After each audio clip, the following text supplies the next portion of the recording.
യഥാർത്ഥത്തിൽ ദൈവത്തിനും മനുഷ്യർക്കുള്ള ഏക മധ്യസ്ഥൻ യേശുക്രിസ്തുവാണ്. നമുക്ക് വേണ്ടി, പാപികൾക്ക് വേണ്ടി മരിച്ചത് യേശുക്രിസ്തുവാണ്.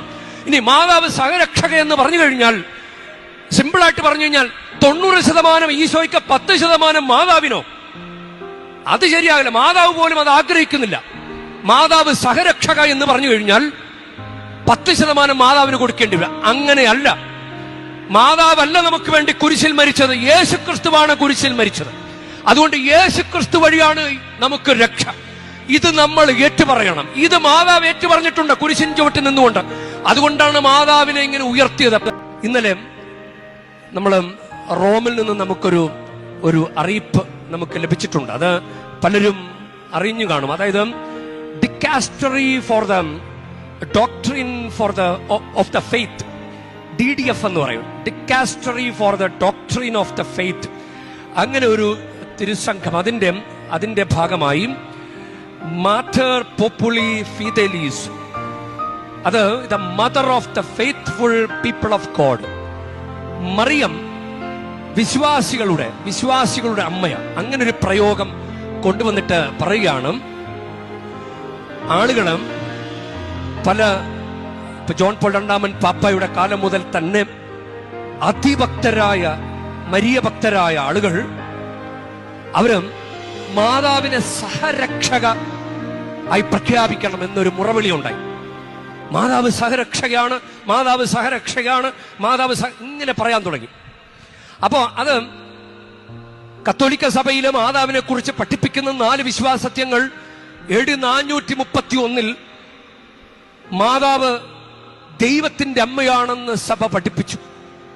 പിന്നീട് 649 മാതാവ് നിത്യം കന്യകയാണെന്ന് പഠിപ്പിച്ചു. പിന്നെ 1854 മാതാവ് അമലോത്ഭവയാണെന്ന് പഠിപ്പിച്ചു.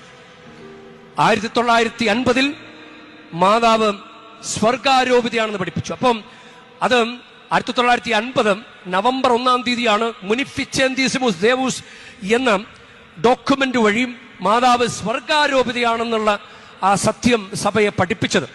അതിന് 75 വർഷം പൂർത്തിയായി. അപ്പൊ അതിനോടനുബന്ധിച്ച് ഇങ്ങനെ സഭയിൽ ഇങ്ങനെയുള്ള പഠനം ഇങ്ങനെ നടന്നുകൊണ്ടിരിക്കുകയായിരുന്നു. ഇപ്പൊ ഫ്രാൻസിസ് പാപ്പയുടെ കാലഘട്ടത്തിൽ പറഞ്ഞു, മാതാവ് സഹരക്ഷകയല്ല. മാതാവ് സഹരക്ഷക എന്ന് പറഞ്ഞു കഴിഞ്ഞാൽ നമുക്കൊരു തെറ്റുപറ്റും.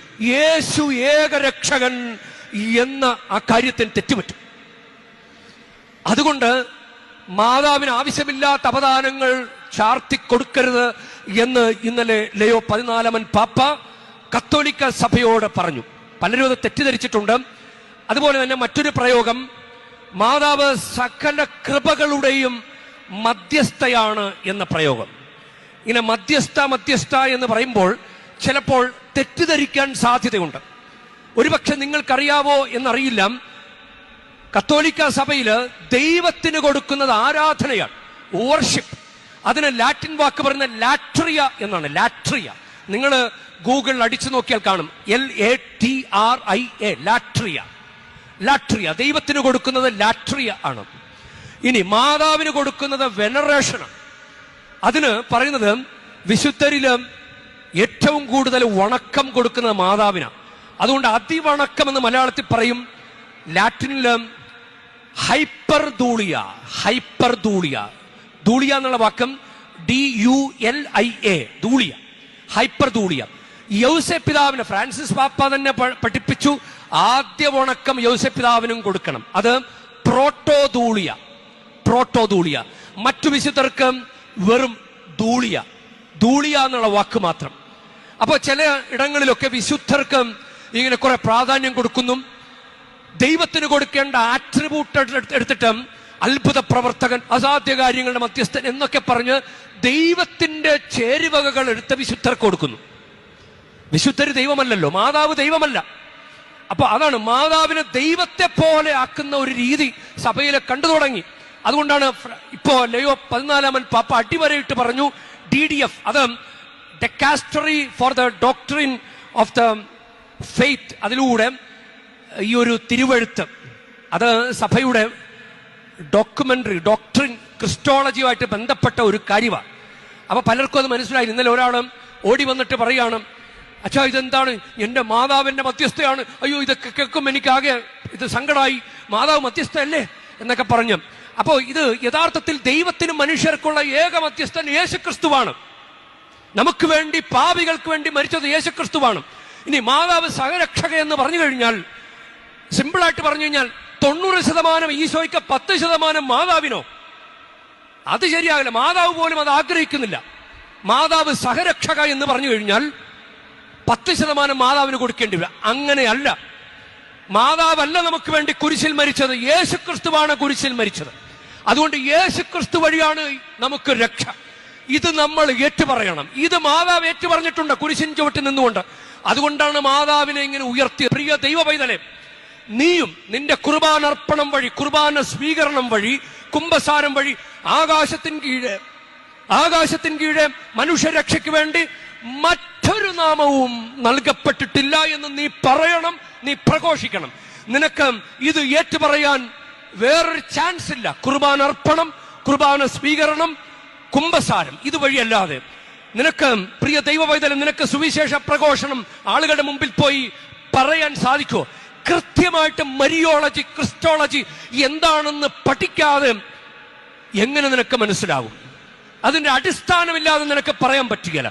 പക്ഷെ നിനക്ക് കുർബാന അർപ്പണത്തിലൂടെ, കുംഭസാരത്തിലൂടെ, കുർബാന സ്വീകരണത്തിലൂടെ നിനക്ക് നിന്റെ ജീവിതം കൊണ്ട് പ്രഘോഷിക്കാൻ സാധിക്കും, യേശുക്രിസ്തു ഏക രക്ഷകനാണ്.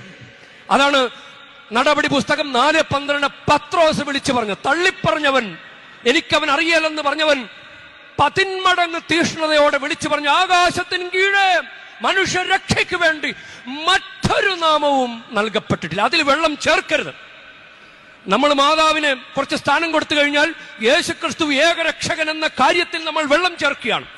നമ്മൾ ദുരാചാരങ്ങളുടെ പുറകെ പോയാൽ ആ വസ്തുക്കളിലും രക്ഷയുണ്ടെന്ന് നമ്മൾ പറഞ്ഞു കഴിഞ്ഞാൽ യേശുക്രിസ്തു ഏകരക്ഷകൻ എന്ന കാര്യത്തിൽ നമ്മൾ വെള്ളം ചേർക്കുകയാണ്.